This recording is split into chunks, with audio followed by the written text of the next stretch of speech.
네, 소개받은 김정미입니다. 네, 저는 현업 작가로 일을 하고 있고요. 역사 콘텐츠 전공자입니다.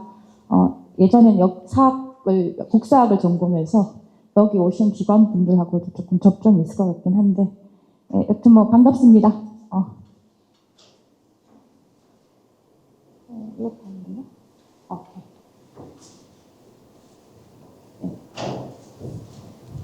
네, 제가 발표할 주제는요, 2024년부터 25년까지 전통 소재 영상 콘텐츠의 전환과 의미라는 부분인데요. 사실은 제가 이 발표를 좀 제안을 받고 찾아봤어요. 사실은 저는 이제 작가다 보니까 전방위적으로 로맨스도 하고 현대물도 하고 이것저것 다 하는 사람인데, 그러니까 뭐 역사 분야도 쓰기도 하고 이제 지금도 쓰고 있는데, 그래서 그래? 그러면 다른 사람 이게 어떻게 동향이 되나라고 한번 봐볼까 했는데 의외로 2년 사이에 별로 된 게 없더라고요. 그래서 되게 좋았습니다. 많이 조사할 게 없어서. 그래서 제가 전체적으로 이걸 좀 봤더니 이 2년간의 상황 자체는 그 역사라는 것에 대한 고증보다는 약간 문화로 올라가는 듯한 그런 징후가 발견됐고요. 그 다음에 재현을 하는 것보다는 어떤 상징으로 역사나 전통을 소비하고 있다라는 그런 징후가 작년과 올해 발견이 되었습니다. 그런데 사실은 내년엔 어떨까? 잘 모르겠습니다. 이게 대중문화라는 게 사실은 이렇게 차곡차곡 쌓여지는 것보다는 사람들이 이제 좋아하면 그쪽으로 와 몰려갔다가 다시 또 와 몰려서 나오는 쪽이라서 이게 작년하고 올해는 이랬지만 내년도 그렇다라고 얘기하기에는 내년도 그럼 좋겠습니다. 볼게요. 자, 연구 배경 및 목적을 보면요. 일단 제가 이제 살펴봤더니 이 전통 소재의 경향이 어떤가 작년과 올해 전통 소재가 단순히 역사의 재현을 넘어서 문화적 상징으로 전환된 시기라고 저는 그런 징후를 발견했습니다.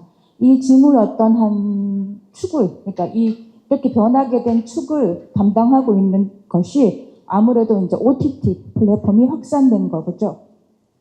글로벌 경쟁이 심화되고 장르 혼합의 가속화로 전통이 새로운 언어로 재해석되고 있는 경향이 보였습니다. 그리고 여기서 좀 중요하게 제가 생각했던 것은 디아스포라와 트랜스내셔널 시선이 발견된다는 겁니다. 이거는 이제 조금 이따 말씀드렸던 어떤 작품을 가지고 얘기할 건데요. 일단은 전통이 특정 민족의 고유물에서 국경을 초월한 혼종적 문화 언어로 재탄생하는 과정을 보고 있다. 앞으로 그럴 것 같다라는 생각을 합니다. 발표 목적은 이러한 목적을 가지고 제가 발표를 하고 있고요.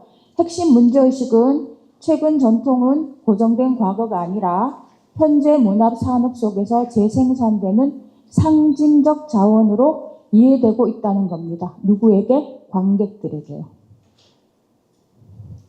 자, 그래서 전통 소재 활용의 패러다임의 전환을 한번 살펴봤더니 일단은 역사적인 것에서 문화로 옮겨가는 경향, 그 다음에 디아스포라와 트랜스내셔널 시선이 들어간 것, 그 다음에 판타지와 상징화가 급격하게 이루어지고 있다는 것이었습니다. 과거에는 전통 콘텐츠라 그러면 일단은 재현을 하는 걸 되게 중요시 생각했어요. 이대로 그 시대의 고증에 맞는가, 그 시대의 사실과 맞는가, 거기에 부합되는 이야기 속에서 주인공이 어떻게 뛰어놀 것인가, 이걸 많이 고민을 했었는데 요즘은 별로 그런 건 생각 안 합니다. 그냥 이게 전통이라는 것이 어떤 하나의 미장센 같은 건 아니지만 어느 정도는 그냥 그런 역사적인 배경 속에서 있는 로맨스라고 얘기하면 어떤 역사적인 배경 이런 것으로 약간 이렇게 좀 폄하되는 느낌은 아니고 조금 다르게 재생산되는 그런 느낌이 있습니다. 최근 전통 콘텐츠는 현재의 맥락 속에서 재구성되는 기억의 형식이다라고 저는 생각을 하는데요. 예를 들어서 외국 사람들이 우리나라 사극 영화 사극 보는 거 되게 좋아하는데요. 근데 왜 좋아하냐? 그러면 한복이 이뻐서라고 얘기한다고 했거든요. 그럼 이거는 좀 다르게 소비가 되는 건 거죠. 그다음에 단순한 역사적 사실을 넘어서 상징, 기호, 감정에 침유해서 재해석되고 있는 경향이 있습니다. 예전에는 뭐냐면 그 시대에 그런 일이 있었던가, 그리고 어떤 일이 벌어져서 이런 스토리가 진행되었던가가 더 중요했다면 요즘은 그 시대에 그런 일이 있었는데 주인공이 어떻게 느꼈는가, 그리고 내가 느끼는 거하고 어떻게 관련이 있는가까지도 연결을 시킬 수 있는 스토리야지만 성공을 한다는 거죠. 관객의 정체성, 경험, 감정의 언어에 호소하는 언어로 번역되는 경향이 있습니다. 그리고 또 하나의 징후는 디아스포라와 트랜스내셔널의 징후인데요. 이게 이제 뒤에 또 얘기할 건데 디아스포라 창작자들에게 전통은 정체성을 환기하는 문화적 기호로 이용된다는 겁니다. 이민자 정서죠. 이민자 정서인데 사실은 뭐 디아스포라라 그러면은 이민자도 있지만 사실 우리 모두 도시인 모두 다 디아스포라긴 하잖아요. 고향을 떠나서 어떤 자기가 살던 곳을 떠나서 뭐 그런 것들도 있긴 한데, 그래서 그런 사람들에게 전통은 그러니까 정체성, 내가 어떤 사람이었지라는 것을 환기한 어떤 문화적 기호로 이용된다는 거죠. 그래서 무속이나 설화 같은 전통적 요소를 고증의 대상보다는 상상력의 차원으로 활용하려고 하는 경향이 있습니다. 그리고 이 전통은 글로벌 관객에게 낯설지만 친숙한 장르의 언어로 번역을 해서 보여주는 거죠. 디아스포라의 정서를 가진 사람이 자기가 어떤 전통을 받아들여서 그것을 상징화시켜서 그거를 해외의 이 전통을 모르는 사람들에게 번역해서 보여준다는 겁니다. 그래서 이런 과정을 통해서 전통은 특정 민족의 고유물을 넘어서 국경을 초월한 혼종적 문화 언어로 재탄생할 가능성이 생겼다고 봅니다. 그리고 또 하나의 경향은 판타지와 상징화인데요. 판타지는 전통을 단순한 사실의 복원해서 의미를 창출한 핵심적 장치라고 썼는데, 말을 제가 어렵게 썼네. 그러니까 그냥 전통을 이렇게 보여주는 게 아니라 작가나 창작자가 그것을 의미를 새로 창출해가지고 만든다는 건데, 예를 들어 귀궁이라는 드라마를 보면 용이 이제 원래는 왕이나 권위나 힘의 상태였는데 작가가 그것을 어떻게 재해석했냐면 자연의 문제, 생태계의 문제. 그러니까 생태계가 망가져서 용이 상처 입고 이런 식으로 용이 화내고 이런 식으로 재해석을 하는 경향이 있어요. 그래서 이런 것이 약간 현대화되는 거라고 해야 될까요? 그래서 판타지가 약간은 전통을 현대와 연결해주는 어떤 하나의 어떤 배라 그럴까요? 어떤 운송기구, 통로 같은 거 역할을 한다는 겁니다. 용, 주술, 타임슬랩, 여성 히어로 요소들은 현대인의 기억, 정체성, 욕망을 표상하기 때문에 그런 것들로 전통이 소비가 되고요. 그거 빼고, 그 다음에 판타지는 전통을 오늘날의 감각으로 재해석해서 대중성과 국제성을 동시에 확보할 수 있는 어떤 매체, 도구 같은 게 되었다라고 말씀할 수 있겠습니다. 그래서 이 패러다임의 전환의 핵심은 아까부터 계속 했던 얘기인 것 같은데, 전통은 고정된 과거가 아닌 현재의 문화 산업 속에서 재생산되는 상징 자원으로 단순한 역사적 사실을 넘어서 상징 기억, 감정의 층위에서 재해석되는 문화 기억으로 변해가고 있다는 겁니다. 그래서 제가 찾아봤는데요. 작년하고 올해 사실 한국 영화가 좀 망했습니다. 그래서 제가 영화를 하는 사람으로서 극장 좀 많이 가주십시오. 영화관에. 그래서 왜냐하면 이게 전통 소재 영화는 돈이 많이 들어요.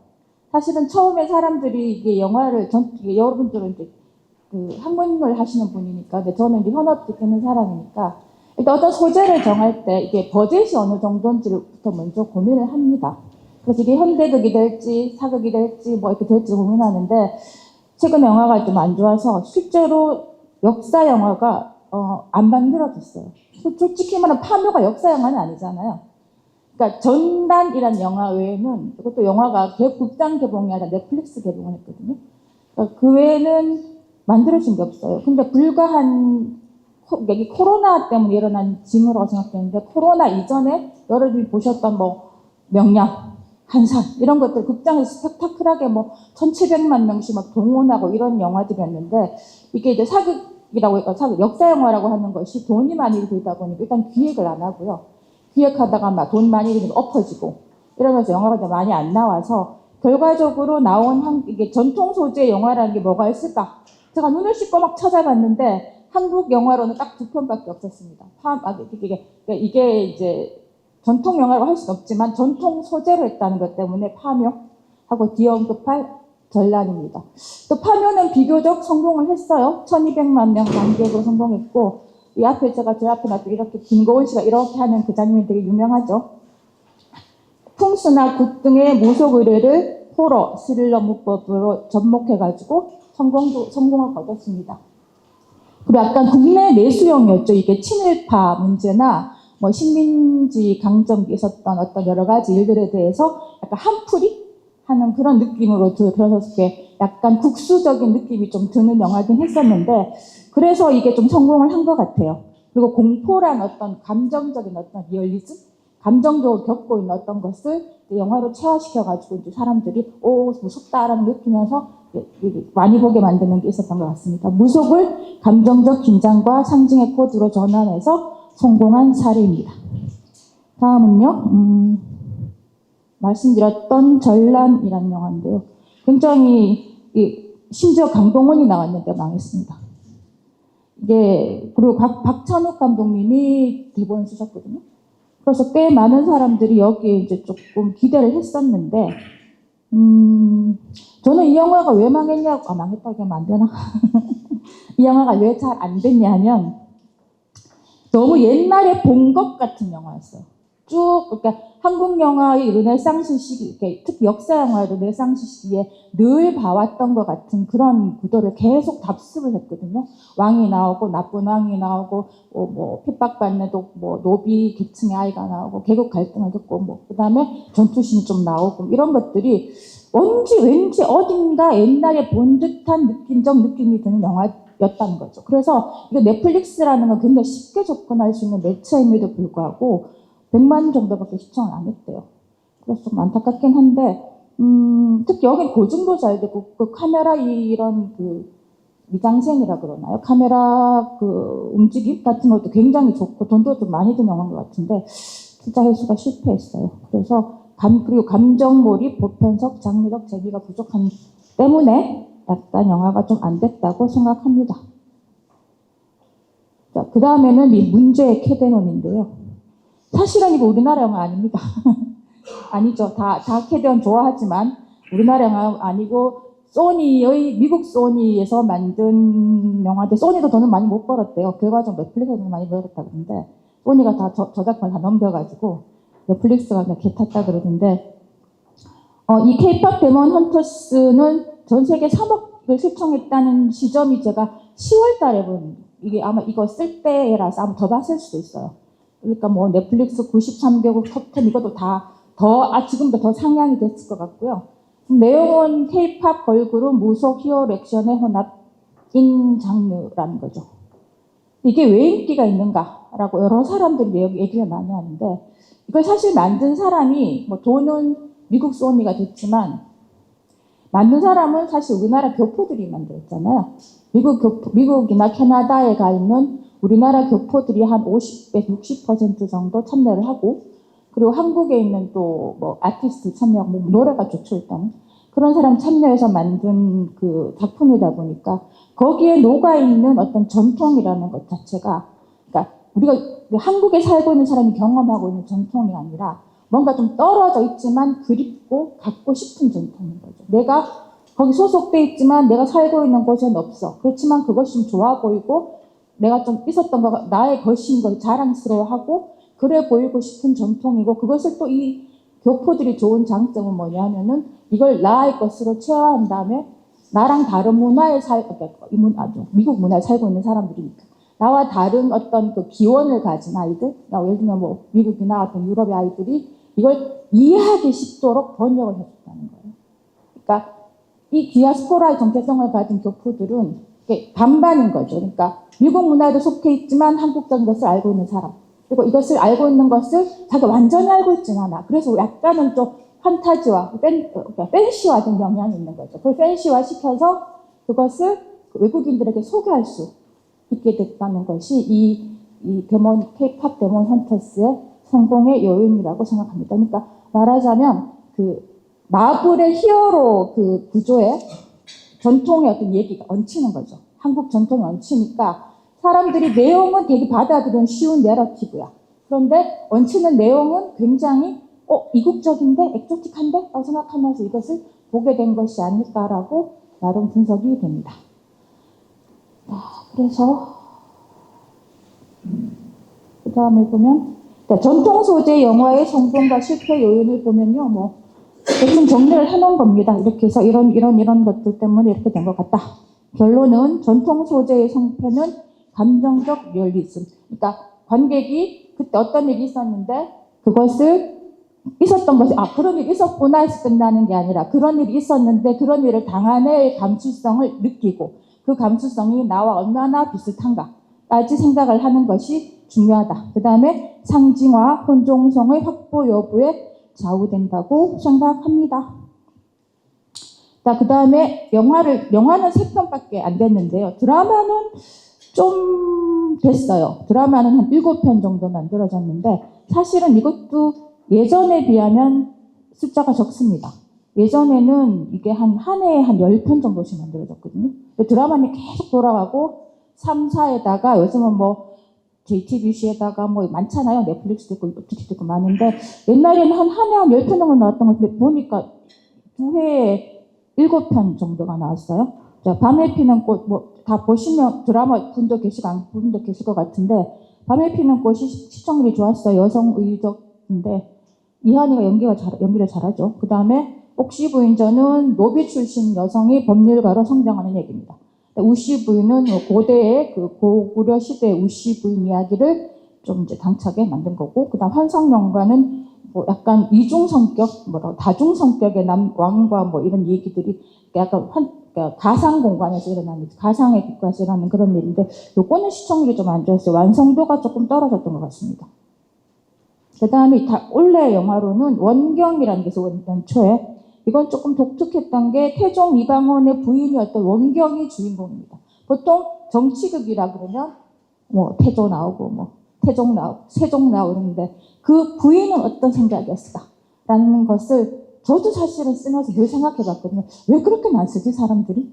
그 생각했는데 이번에 이게 나와가지고 저는 조금 독특하고 재밌었다고 생각해요. 이런 관점을 가지고 정치사를 바라볼 수 있는 것도 꽤 괜찮은 약간 식상했던 이야기를 좀 재밌게 풀 수 있는 어떤 시도다라고 생각하고요. 귀공은 아까 말했듯이 또 환타지입니다. 이건 아마 웹툰이었을 거예요. 앞에 나온 그 환상연가하고 귀공이 둘 다 웹툰을 원작으로 해서 드라마를 만든 건데 하나는 만듦새가 좀 안 좋아서 망했고 귀공은 만듦새가 괜찮았어요. 그래서 이게 좀 성공을 했는데 그런 거 보면은 그냥 재밌다고 막 성공하는 건 아닌 것 같아요. 그러니까 좀 잘 만들어야 성공을 합니다. 그 다음에 폭군의 셰프는 이게 12%보다 더 나왔을 거예요. 아마 이게 제가 썼을 때 한참 이게 하고 있을 때라 가지고 12%였는데 아마 더 나왔을 거고, 우리나라에서는 뭐 그냥 그저 한 12% 정도면 그저 그런, 왜냐면 사극은 보통 하면 8% 이상 나오거든요. 8% 이상이면 좀 성공하고 8% 이하면 망했다 이렇게 얘기하는데 한 12% 정도 됐는데 일본에서 굉장히 성공을 했대요. 이게 일본에서 너무너무 일본 사람도 먹는 걸 너무 좋아했는지 모르겠는데 너무너무 성공을 했다고 합니다. 이게 그런 거죠. 뭐 셰프가 타임슬립 해가지고 이것도 아마 웹툰이었나 웹소설이었나 그랬다고 알고 있는데 이게 타임슬립 해가지고 뭐 궁중에 들어서 마카롱 만들고 막 이럽니다. 안 보셔서 보세요. 전통 소재 드라마는 이런 식의 시청률이 이렇게 보여지고요. 이 드라마를 보시면 어떤 생각이 드세요? 앞으로 제가 좀 가겠습니다. 보셔요. 기존에 있었던 역사 드라마하고 좀 다른 경향성이 느껴지시는지 모르겠는데 여자가 주인공입니다. 근데 사극은 사실은 TV 사극은 뭐 여자가 주인공이죠. 원래 뭐 드라마 소프 오페라라 그래가지고 여자들이 주인공인 게 많은데 예전에는 주로 여자들이 사랑의 대상이거나 주로 남자 영웅을 괴롭히는 대상으로 나오죠. 오라버니 그러면서 나오는 애들이라거나 아니면 아주 악녀라든가 그런 약간 어떤 중심 이야기의 바깥에 어떤 존재로 소비되는 경우가 많았는데 이 지금 앞에 2024년에는 환상연가도 사실은 좀 이거는 빼고 4편 중에 3편이 다 여자가 완전히 그러니까 탑 주인공입니다. 남자가 없어요. 남자 있긴 한데 남자는 그냥 보조적인 수단이고 여자같이 그다음에 여자가 주인공이고요. 원래 것도 원경도 그렇고 귀공은 좀 그렇지만 폭군의 셰프도 사실은 연상군에 별로 중요시 않고 문화로 나오는 그 셰프가 더 중요하게 느껴지게 만들거든요. 그래서 이런 식으로 여성이 압도적으로 주인공이 되기도 했다. 여성 행위자를 역사의 주체로 재배치한 경향이 있고요. 판타지가 또 보시면 심화되어 있습니다. 다 판타지죠. 뭐 밤에 피는 꽃은 판타지라고 할 수는 없지만 판타지죠. 뭐 이것도 판타지고, 그 다음에 환상연가, 그 다음에 귀궁, 뭐 폭군의 셰프 이런 것들이 판타지라고 볼 수 있습니다. 그 다음에 이게 OTT에 적합한 성이 이제 됐는데, 예전에는 무조건 미니 시리즈는 16개를 써야만 했어요. 요새는 12부작도 쓰고 4부작도 쓰고 2부작도 쓰고 뭐 이러거든요. 그러니까 OTT로 사람들이 이제 드라마나 이런 걸 소비하다 보니까 이 회차 같은 게 이제 마음대로 쓸 수 있게 되고, 우리나라 이게 좀 약하고 일본은 이게 굉장히 잘하는데 미국도 그렇고 세계관을 좀 확장시킬 수 있습니다. 지금 아직까지는 못하고 있는데, 뭐 예를 들어서 브리저튼 같은 드라마 보면 막 시즌 1, 시즌 2, 시즌 3 계속 나오고 뭐 스피노프 뭐 나오고 난리가 나거든요. 그런 것처럼 우리나라도 이런 것으로 해가지고 뭔가 폭군의 셰프 뭐 시즌 2, 그다음 폭군의 셰프 스피노프 이렇게 나올 수 있지 않을까라는 생각을 하고, OTT로 하다 보니까 다국적으로 수용할 가능성이 많아졌다는 거죠. 그래서 사실은 이 OTT가 생겨서 드라마판은 살맛이 났어요. 사실 외국에 수출할 수 있으니까. 자, 그런 다음에 이걸 좀 보면은 저는 주목하고 있는 것이 이런 여러 가지 경향성 중에서 영화와 드라마를 관통하는 어떤 성향이 아까부터 계속 얘기하고 있는 판타지와 디아스포라, 트랜스내셔널 시선의 역할이 컸다라는 것이고요. 판타지가 문화적 번역 장치로 이용이 되고 있다. 그래서 귀궁의 용이나 폭군의 셰프의 궁중요리나 밤에 피는 꽃의 여성 의적 같은 사람들이 그렇고요. 판타지는 전통을 단순한 사실의 복원에서 벗어나서 의미를 창출하는 핵심적인 장치로 기능을 한다는 거고, 또 디아스포라 트랜스내셔널 시선은 전통을 정체성을 환기하는 문화적 기호로 활용하고 무속과 설화를 상상력의 자원으로 재해석하고 전통을 민족 고유물에서 국경을 초월한 혼종적 문화로 재탄생시켰다는 거고요. 요걸 바탕으로 해서 트랜스내셔널 시선을 가지고 전통을 글로벌 장르의 언어로 번역을 시키고, 그다음에 K-팝, 무속, 결합과 같은 하이브리드 정체성을 형성하고 보편 감정과 연결을 통해서 OTT 통망에서 소비가 된다. 그래서 성공 사례는 K-팝, 데몬 헌터스다. 뭐 이런 겁니다. 판타지, 그다음에 디아스포라, 트랜스내셔널 시선의 상호작용으로 이게 좀 확장될 가능성이 많다는 겁니다. 우리나라 K 문화, K 드라마가 그렇다는 겁니다. K극 영화도요. 산업 전망 및 발전 전략을 보면 문화 콘텐츠 산업은 되게 잘 나간대요. 저도 뭐 조사하다가 알게 됐는데 잘 나가고 있더군요.